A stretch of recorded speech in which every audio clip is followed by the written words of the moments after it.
Alright, I'm back again, and as you all know, yesterday in Minnesota, that Alex Pretti, maybe I pronounced it right, or Pretti, was shot, and I don't have all the details. I have seen some footage that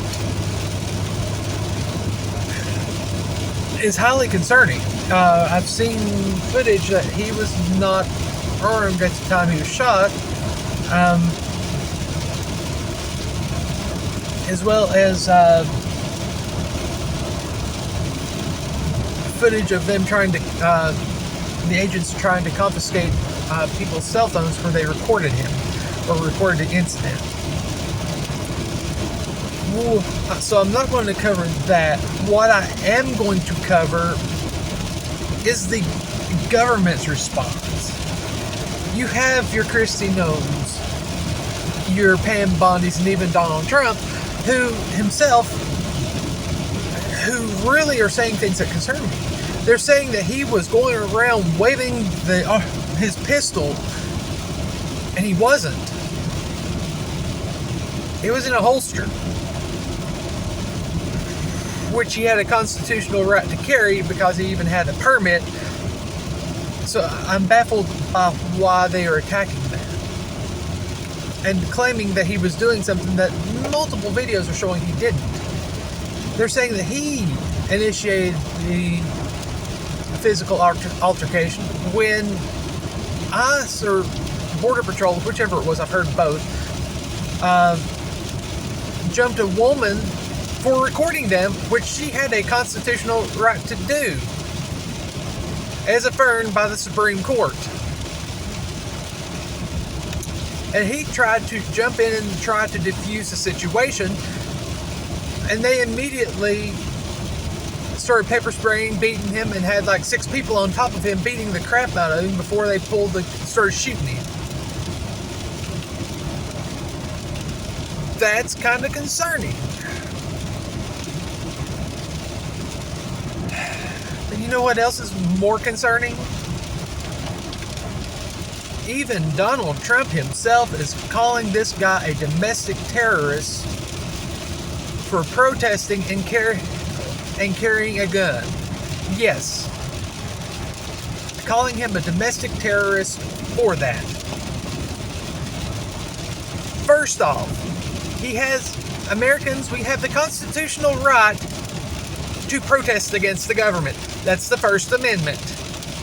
Second off, the Second Amendment says we have the constitutional right to keep and bear arms. Doing those does not make you a domestic terrorist. Let us not forget, the whole foundation of the United States is based upon people who kept and bore arms. I think that's the proper terminology, or tense and everything. And they were very much vocal about the government, critical about the government.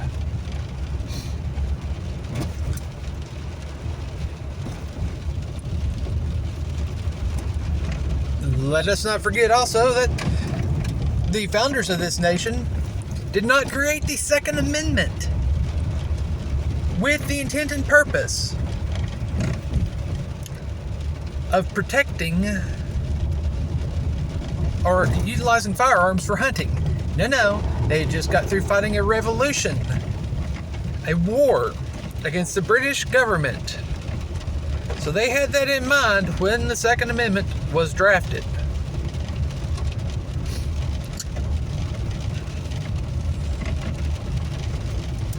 But also, let's take it a step further.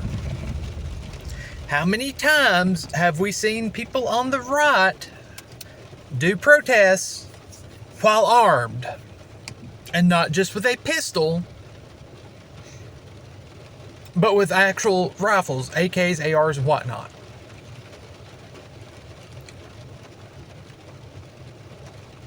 And those people were cheered on as being patriots. True American patriots.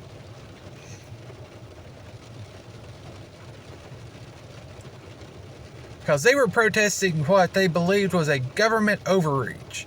So the question becomes, what's the difference? Now keep in mind, I'm kind of in the closer to the libertarian standpoint of being anti-authoritarian. One of the things I very much depart from on the libertarian side is I understand why we would really need a strong border and immigration, and mainly because the United States, one, we've pissed off a whole heck of a lot of people over the years, so we kind of need to know who's coming in here just for self-preservation, but also not every culture agrees with the United States way of life and our values, even what we would portray them to be, much less what we actually are, which is far lower, or far worse. Not everyone agrees with that, and they do want to change that. So, yes, to protect America, we do kind of need to keep an eye on stuff like that.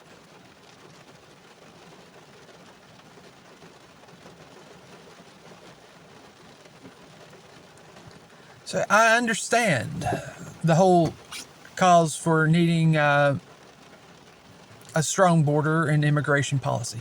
I am very much a supporter of that.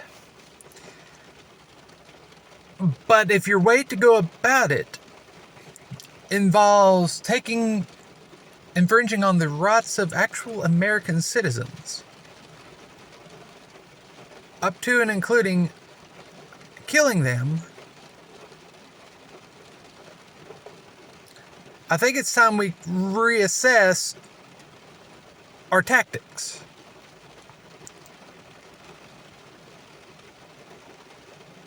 And I think it's, I know ICE, their training lasts a whopping, I believe it's 42 days. So basically 6 weeks, you go from coming in off the street to carrying the badge and the gun. That's not a whole lot of time to weed out the bad actors, the people that just aren't fit for that kind of work.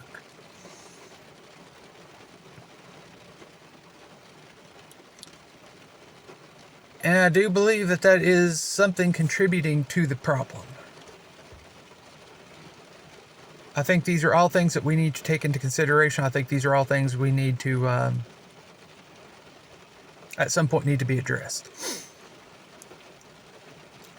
And I think if you are conservative, if you are a supporter of firearm rights,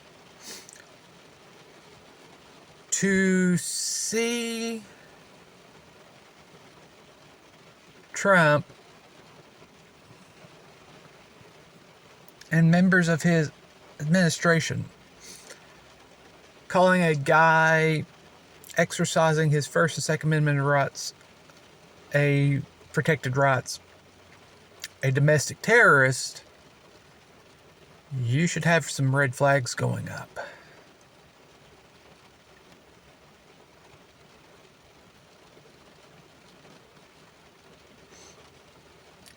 Especially if you carry, because Donald Trump, and I will put the thumbnail of the message that he sent out, that was very clear. I will put it up. He said that people should not be carrying guns in the street, and if you are a domestic terrorist. So if you carry a firearm, and yes, this is bleeding. Bad part about shaving with a straight razor is occasionally, if you don't get everything just right, it messes up your skin. It's not gunk from poor hygiene or anything like that. That's kind of what I've been noticing. But sorry about that. But he's saying that if you carry a firearm, you are a domestic terrorist. even if you've got the permits, even if you are legally allowed to do so, if you actually do so, you are a domestic terrorist.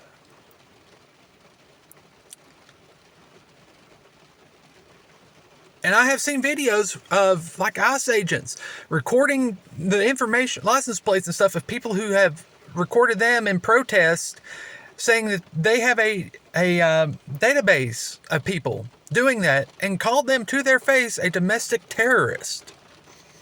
That's where we are in America right now, that you are not allowed to question your government without being called a domestic terrorist. You're not allowed to carry a firearm in the United States, even when you do so legally, without being called labeled a domestic terrorist. And so many people on the right are cheering this on, when just a few years ago, they would have been ready to take up arms. You know, the whole boogaloo crap from back in the Obama administration. Do you remember that? When so many people were ready to take up arms against the government. Those self-same people are cheering on the government for doing this, for protesting. Calling them people domestic terrorists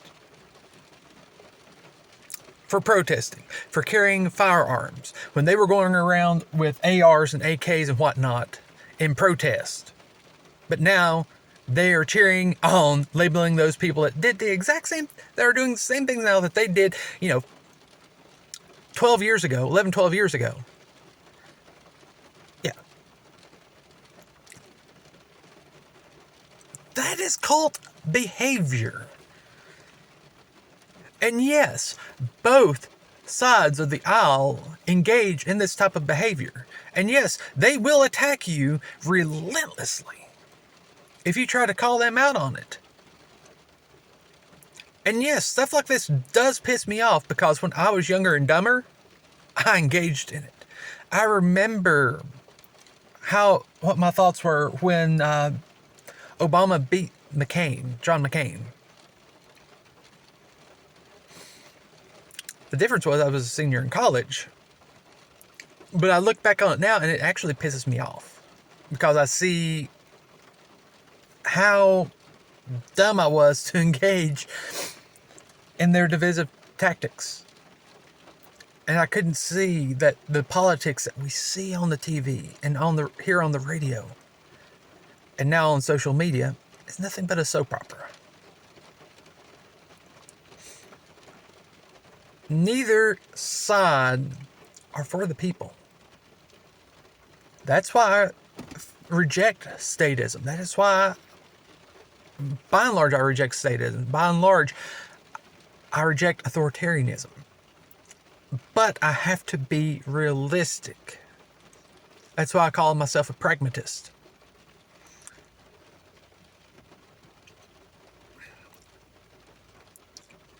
We are not in a libertarian society. We're not in an anarcho-capitalist society. The state does exist, and we have to operate within the confines of that state. That doesn't mean we can't try to educate people, bring them to our side to where we have enough people on our side to begin to change things. I literally had a conversation on Twitter last night with someone who went from calling me a communist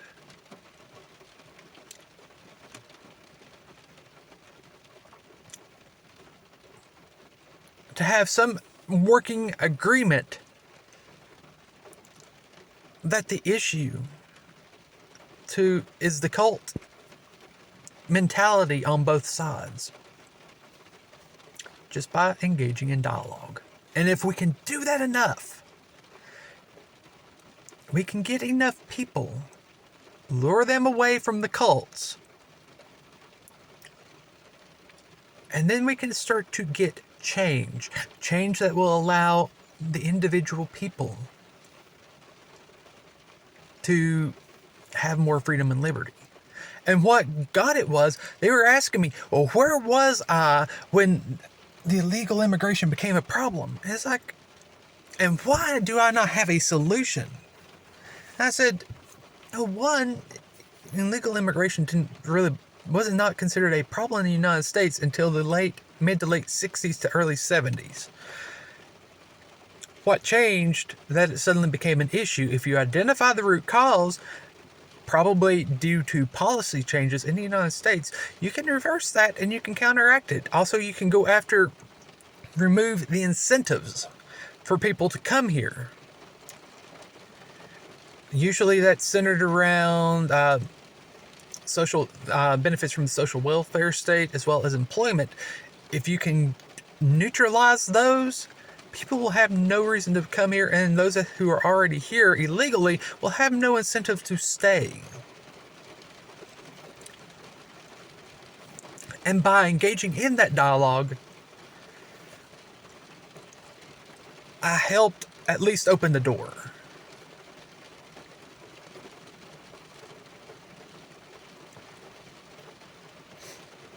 And that's what you have to do. That's the first step to helping get people on your side to where you can change things without doing the whole armed revolution.